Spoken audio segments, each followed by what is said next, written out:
খাওয়া হয়ে গেলে এবার একটু বাইরে বেরিয়ে আয়, দেখি আজকে কটা ডিম আবার পারলি। বাহ রে বাহ, আজকে মোট 10টা ডিম পেড়েছিস তোরা। আজকেও এই ডিমগুলো বিক্রি করে আমি কিছু হাত খরচা পেয়ে যাব। গিন্নি, আরে ও গিন্নি, তোমার কি ওদিকে খাওয়ানো হলো? হ্যাঁ গো, ওরা ওই তো উঠানে খাচ্ছে। আমি এখানে দেখতে এলাম যে ওরা কটা ডিম পেড়েছে। তা ওরা কি ডিম দিয়েছে আজকে?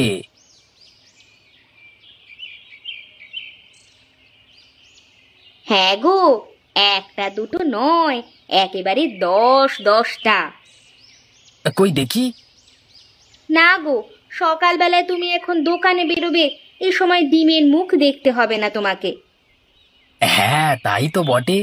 তুমি এক কাজ করো, আমার তো দেরি হয়ে যাচ্ছে, আমাকে খাবারটা দেবে এসো। ওদিকে আবার দোকানে বসতে দেরি হয়ে গেলে খদ্দের চলে যাবে যে। হ্যাঁ গো, তুমি ঘরে চলো, আমি তোমাকে খাবার দিচ্ছি।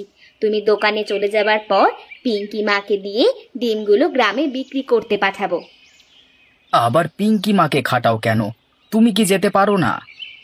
আমি গেলে দুপুরে রান্না বান্নাটা কে করবে শুনি? তোমার তো আবার সময় খাবার না হলে চলে না। না গিন্নি, তাতেও কতক্ষণেরই বা কাজ। ঠিক আছে, যা ভালো বোঝো করো, কেমন? এখন চলো, খেতে দেবে, চলো। কি হে সুখেন, তোমার চাষবাসের কি অবস্থা? কেমন চলছে কৃষিকাজ? চাষবাসের অবস্থা খুব একটা ভালো যাচ্ছে না গো। চাষবাস করে আর সংসার চালানো যাবে না। হ্যাঁ গো, যুগ তো ধীরে ধীরে এগোচ্ছে। এখন যুগের সঙ্গে তাল মিলিয়ে চলতে না পারলে কি আর হবে? কতবার ভেবেছি কৃষিকাজের পাশাপাশি কিছু একটা ব্যবসা শুরু করব, কিন্তু কিচ্ছুটি মাথায় আসে না। কি যে ব্যবসা করব আমি। হ্যাঁ, আর ব্যবসা করবার জন্য তো প্রাথমিকভাবে কিছু টাকা পয়সার প্রয়োজন। সেই টাকা কি তুমি জোগাড় করতে পারবে? হ্যাঁ, একবার আমি জমিয়েছিলাম প্রায় 20,000 টাকার মতো, কিন্তু কি ব্যবসা যে আমি শুরু করব সেটা কিছুতেই আমার মাথায় আসেনি। তা ভালো কথা। ওই গোপালের দিনকাল কেমন চলছে বলো দেখি। কি বলবো নিধু বাবু, গোপালের সুখের সংসার, তার মেয়ে বউকে নিয়ে দিব্যি সংসার চলছে। হ্যাঁ, চলবে না কেন? আমাদের গ্রামের ওই একটি মাত্র মুদিখানা দোকান, মানুষের যাবতীয় প্রয়োজনীয় জিনিস সকলে ওই দোকান থেকেই কেনে। এখন যদি তোমার আমারও সেই দোকান হতো, তাহলে তো আমাদেরও সুখের সংসার হতো, তাই না? না নিতু বাবু, আমি তো গোপালদাকে চিনি। এক সময় সে খুবই অর্থ কষ্টের মধ্যে ছিল, এমনকি একমাত্র জমিটাকেও তাকে বেচে দিতে হয়েছিল। তারপরই তো ধীরে ধীরে কষ্ট করে ওই মুদিখানা দোকানটাকে তৈরি করে। তারপর 1 বছর যেতে না যেতেই তার সেই জমিটাকে আবার উদ্ধার করে নেয়। এখন চাষবাসও চলে, তার সাথে ব্যবসাও চলে। হ্যাঁ, আর হাঁসের কথা ভুলে গেলে চলবে না ভায়া। হ্যাঁ, তার ওই যে কটা হাঁস, তার ডিম বিক্রি করে গোপালের স্ত্রী লতাও তো তার হাত খরচা তোলে, তাই না? সেটাও কত সুবিধে। লতা বৌদির প্রয়োজনীয় জিনিসপত্র কেনবার জন্য গোপাল দাদার কাছে হাত পাততে হয় না। তা ঠিক, তা ঠিক। তুমিও দেখো ভেবে চিনতে, তোমার তো আর সংসারের চিন্তা নেই। ছোটখাটো একটা ব্যবসা শুরু করতে পারলেই খেয়ে পড়ে বাঁচতে পারবে, তাই না? হ্যাঁ কাকা, দেখি কি করা যায়। কিছু তো একটা করতে হবেই, না হলে শুধু শুধু এইভাবে সময় নষ্ট করবার কোনো মানে হয় না।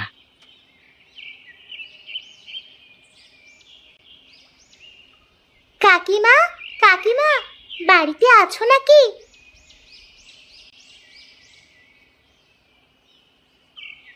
কি রে পিঙ্কি, কি খবর বল?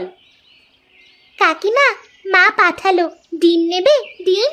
আমাদের হাঁসের পাড়া একদম তাজা ডিম। ও, তা কি আজকেই পেড়েছে নাকি? হ্যাঁ গো কাকিমা, তুমি কি নেবে? তা একটা ডিম মা ক টাকা করে বিক্রি করতে বলেছে? একটা ডিম 5 টাকা। তাহলে তো ভালোই। দে তবে, আমাকে 4টে ডিম দে। কাকিমা, তোমার মোট 20 টাকা হয়েছে। হ্যাঁ রে বাবু, হ্যাঁ। দাঁড়া, দিচ্ছি। আমি ডিমগুলো ঘরে রেখে টাকাটা তো আনি ঘর থেকে। ঠিক আছে কাকিমা।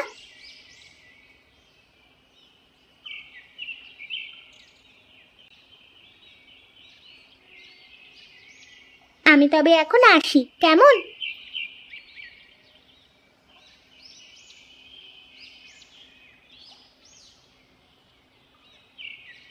আরে ও পিঙ্কি, কোথায় চললে গো? এই যে কাকিমা, ডিম বিক্রি করতে বেরিয়েছি। আচ্ছা, তোমাদের হাঁসগুলো খুব ভালো বলো? প্রতিদিন কিছু না কিছু ডিম দেয়। তা তোমরা সব ডিমই কি বিক্রি করো? না কাকিমা, আমাদের খাওয়ার জন্য কিছু রেখে তারপর সব বিক্রি করা হয়, না হলে তো সবই পচে যাবে। তা তুমি কি নেবে ডিম কাকিমা? হ্যাঁ গো, ডিম তো নেব, কিন্তু আমি তো আমার সাথে টাকা পয়সা কিছু আনিনি। কোনো অসুবিধা নেই কাকিমা, তুমি বরং আজকে ডিম নিয়ে যাও। আমি বরং বিকেলে তোমার বাড়িতে এসে ডিমের দাম নিয়ে চলে আসব। সেটা হলে তো খুব ভালোই হয়। তাহলে তুমি আমাকে 4টে ডিম দিয়ে দাও তো দেখি।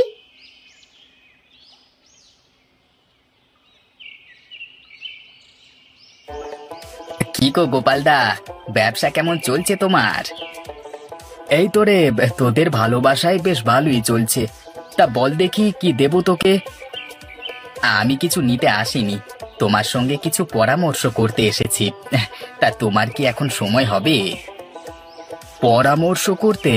হ্যাঁ, তা বল দেখি কি পরামর্শ চাস তুই আমার কাছ থেকে? দাদা, তুমি তো জানো আমার ওই 1 খণ্ড কৃষি জমি আমার ভরসা। কিন্তু দিনকাল যা চলছে তাতে কৃষিকাজ করে মনে হচ্ছে ভালোভাবে বেঁচে থাকা যাবে না। তাই জন্য আমি ভাবছি কিছু একটা ব্যবসা শুরু করব। এই বিষয়টা আমি আজ থেকে 2 বছর আগেই বুঝেছিলাম। তাই তো আমার প্রচণ্ড কষ্টের দিনেও আমি কষ্ট করে এই মুদিখানার দোকানটা শুরু করি। তা এখন তুই কি ব্যবসা শুরু করতে চাইছিস? আমি ভাবছি দাদা, গ্রামে আমি একটা মাংসের দোকান দেব। তা ভালো তো, দে না। তাহলে আমাদের বাজারে একটা মাংসের দোকান হয়ে যাবে। আর তাছাড়া আমরা তো আর মাংস খেতে পাই না। তুই মাংসের দোকান করলে 12 মাস মাংস আমরা হাতের কাছেই পেয়ে যাব। হ্যাঁ, কিন্তু দাদা, ব্যবসাটা চলবে তো? এটা নিয়ে আমি সংশয়ে আছি। কোনো একটা জিনিস শুরু করতে এমনই ভয় লাগে, তা বলে ভয় পিছিয়ে যাস না। দেখবি একটা ব্যবসা দাঁড়িয়ে গেলে কত পরিকল্পনা তোর মাথায় আসছে। তখন দেখবি খাওয়া পড়ার আর অভাব হবে না। যেমন তুমি দাদা, ওই ব্যবসার লাভের টাকা দিয়ে ওই হাঁসগুলোকে ক্রয় করেছো। এখন ওই হাঁসের ডিম বিক্রি করে তোমার সংসারে অন্য দিক থেকেও টাকা পয়সা আসে। হ্যাঁ, সেই আর কি। হ্যাঁ দেখ, যদি জীবন ভালো করে কাটাতে চাস তাহলে টাকা পয়সার প্রয়োজন অবশ্যম্ভাবী। টাকা পয়সা আনতে গেলে বুদ্ধি খাটাতে হবে, না হলে সারা জীবন হা হুতাশ করেই কাটিয়ে দিতে হবে। না দাদা, এই যে তুমি আমাকে পরামর্শ দিলে, এর দামই লক্ষ টাকা। তাহলে দাদা, আমার কাছে যেটুকু টাকা আছে সেই টাকা দিয়েই আমি ব্যবসাটা শুরু করে দিই, কি বলো? হ্যাঁ সুখেন, শুভস্য শীঘ্রম। যত তাড়াতাড়ি শুরু করবে ততই মঙ্গল। ঠিক আছে দাদা, তোমার অনেকটা সময় নষ্ট করলাম। আমি বরং এখন আসি, কেমন?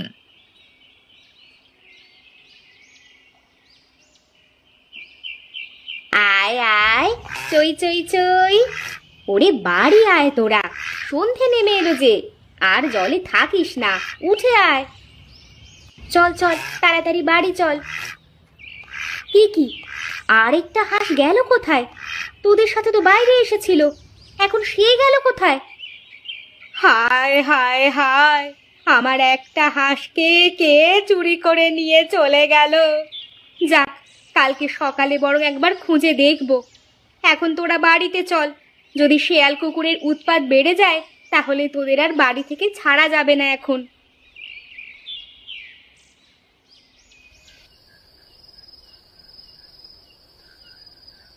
শোনো না, একটা খুব খারাপ খবর আছে। তোমাকে বললে এক্ষুনি তুমি রেগে যাবে। ঘুরিয়ে পেঁচিয়ে কথা না বলে সোজাসুজি বলো কি খারাপ খবর। তোমার এই ঘুরিয়ে পেঁচিয়ে কথা শুনলেই আমার বেশি রাগ ধরে। আমাদের না একটা হাঁস হারিয়ে গেছে। হারিয়ে গেছে মানে? কোথা থেকে হারালো? বিকেলে পুকুরে চড়তে গিয়েছিল, তারপর সন্ধেবেলায় বাড়ি আসার সময় আর একটা হাঁসকে খুঁজে পায়নি। আহারে, কি সর্বনাশ হলো বলো দেখি। এই হাঁসগুলোর জন্য আমার সংসার এত সুখে আছে, এখন এরকম অসাবধানতায় যদি তাদের ক্ষতি হয় তাহলে যে আমরা নিজেকে ক্ষমা করতে পারবো না। কিন্তু হাঁসটা গেল কোথায়? সেটা তো আমিও বুঝতে পারছি না, হঠাৎ করেই হাঁসটা নিখোঁজ হয়ে গেল কি করে। যাই হোক গিন্নি, আমি একবার কালকে সকালে গিয়ে খুঁজে দেখব। যদি কোথাও হাঁসটাকে পাই তাহলে ঘরে নিয়ে চলে আসবো। বাবা, আমাদের হাঁসটাকে কেউ চুরি করে নিয়ে চলে যায়নি তো? চুরি করবে? কিন্তু আমাদের হাঁসকে চুরি করে কে কি পাবে বল দেখি মা। এতদিন তো আমাদের হাঁসগুলো বেশ ভালোই ছিল। পিঙ্কি ঠিক কথাই বলেছে। আমার মনটাও সকাল থেকেই যেন খুঁত খুঁত করছিল। মানুষের স্বভাব তো ওই রকমই, কারোর উন্নতি দেখলেই মানুষের আর সহ্য হয় না। সবই তো বুঝতে পারছি গিন্নি, কিন্তু কে করবে বলো দেখি এরকম কাজ? আমাদের গ্রামের লোক তো এরকম নয় বলেই আমি জানি। সবার সাথেই আমার ভালো সম্পর্ক আছে। আমি যে কারোর সঙ্গে যেচে ঝগড়া ঝামেলায় জড়াই তাও তো না। তাহলে কে করবে বলো দেখি এমন কাজ? সে আমি জানি না, আমাদের ওপর হিংসে করেও কেউ করে থাকতে পারে এই কাজ। তুমি কিছু একটা ব্যবস্থা করো। ঠিক আছে, কালকে সকালে আমি না হয় ভালো করে খুঁজে দেখব। এখন তুমিও খেয়ে নাও, বেশি চিন্তা করো না।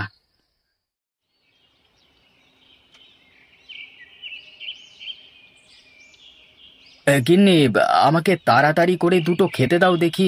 আমাকে এক্ষুনি গিয়ে দোকান খুলে বসতে হবে। হ্যাঁ গো, আমাদের হাঁসটাকে খুঁজতে যাবে না? এখন যদি খুঁজতে যাই তাহলে যে আমার দোকান খুলতে অনেকটা দেরি হয়ে যাবে। আমি বরং দুপুরের দিকে দোকান বন্ধ করে একবার খুঁজতে বের হব। তখন লোকজনের ভিড়টা একটু কম থাকে। না গো, আমার মন মানছে না। তুমি না হয় দুপুর বেলা যেও, কিন্তু আমি ভাবছি একবার খুঁজে দেখবো। তুমি তাহলে পিঙ্কি মাকে নিয়ে একবার আশপাশটা খুঁজে দেখো। লোকজনের সঙ্গে কথা বলে দেখো যদি কেউ দেখে থাকে।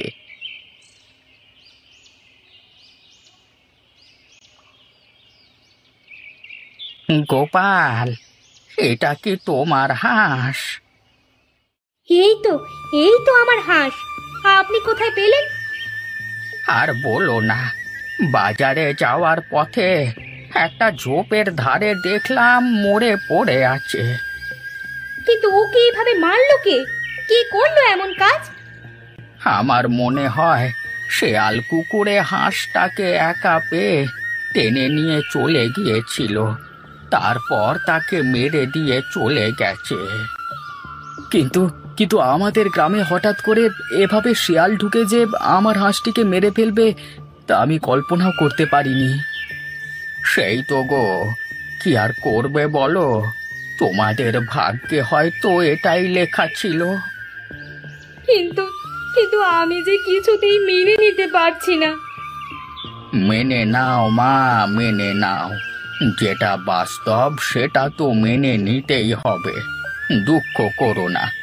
গোপাল, তুমি এক কাজ করো, মৃত হাঁসটিকে বরং কোথাও মাটি চাপা দিয়ে এসো, না হলে আমাদের বৌমা কেঁদে কেঁদে অসুস্থ হয়ে পড়বে। হ্যাঁ হ্যাঁ, আপনি ঠিকই বলেছেন। আপনার যদি অসুবিধা না থাকে তাহলে আপনি আমার সাথে চলুন।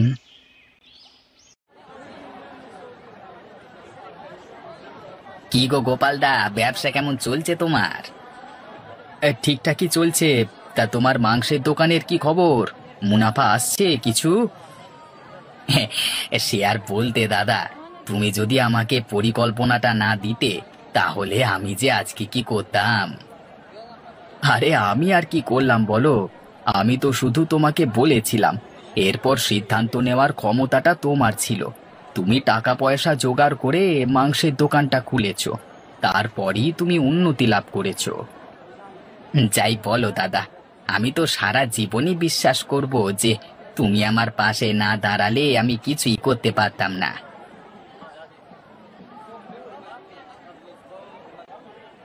আমাকে 2 কিলো চাল দেবেন তো দাদা? হ্যাঁ হ্যাঁ দিচ্ছি।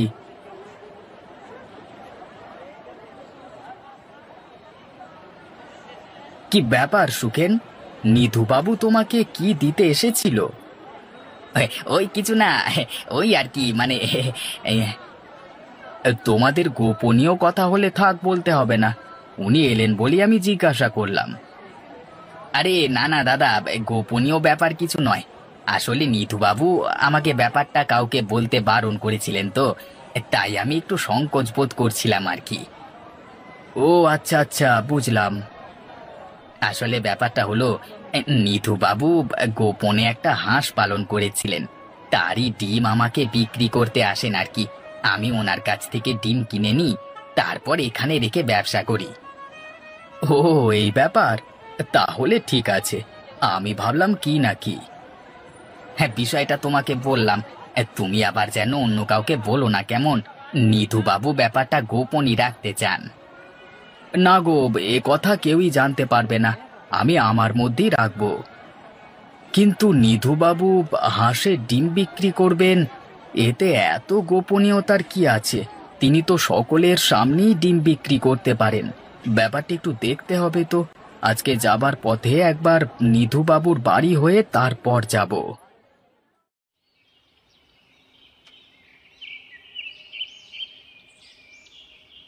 নিধুবাবু বাড়িতে আছেন নাকি? একবার বেরিয়ে আসুন, একটু দরকার ছিল তো। আরে আরে গোপাল যে, তা হঠাৎ এই দুপুর বেলায় আমার বাড়িতে, কি ব্যাপার? তা আপনার হাঁসের ডিম নিতে এলাম। আমাদেরকেও বিক্রি করুন, একবার খেয়ে দেখি আপনার হাঁসের ডিমের স্বাদ কেমন। হাঁসের ডিম? হাঁসের ডিম আমি আবার কোথায় পাবো? তোমার কোথাও ভুল হচ্ছে গোপাল। কি ব্যাপার, নিধুবাবু আমাকে মিথ্যে কথা বলছেন কেন? আমার মনে হচ্ছে নিশ্চয়ই এর মধ্যে কোনো একটা ব্যাপার আছে, যেটা নিধুবাবু আমাকে জানতে দিতে চাইছেন না। কিন্তু ব্যাপারটা কি, সেটাই আমাকে জানতে হবে। ও, তাহলে বোধহয় আমি ভুল শুনেছি। ঠিক আছে, আমি তাহলে এলাম, কেমন? হ্যাঁ গোপাল, তুমি ভুলই শুনেছ। আর তোমার হাঁসের ডিমের দরকার কি বলো না? তোমাদের ঘরের হাঁসে যা ডিম পারে, তাতেই তোমাদের হয়ে যাওয়ার কথা, তাই না? সেই আর কি। আচ্ছা, আমি তবে এখন এলাম, কেমন?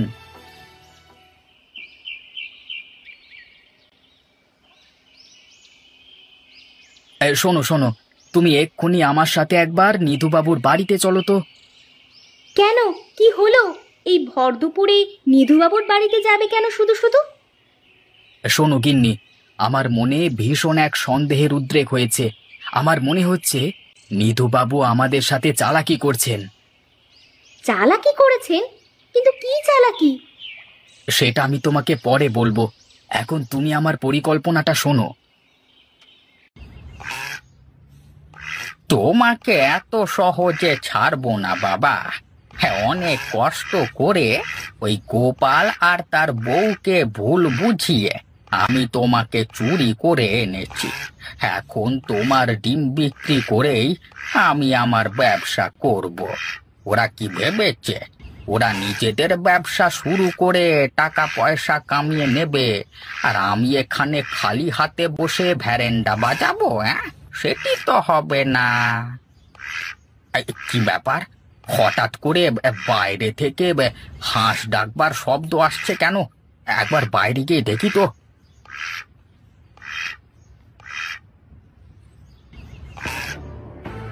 আসুন নিধুবাবু, আসুন।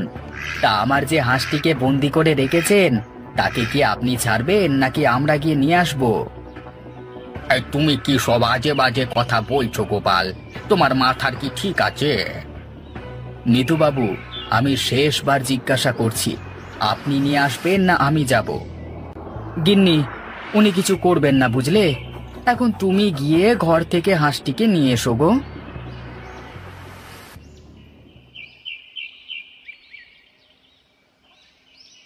ওগো, এই তো আমার হাঁস। কিন্তু সেদিন যে উনি একটা মৃত হাঁসকে। হ্যাঁ, সেটা উনিই বলবেন। কি নিধুবাবু, মুখ খুলবেন?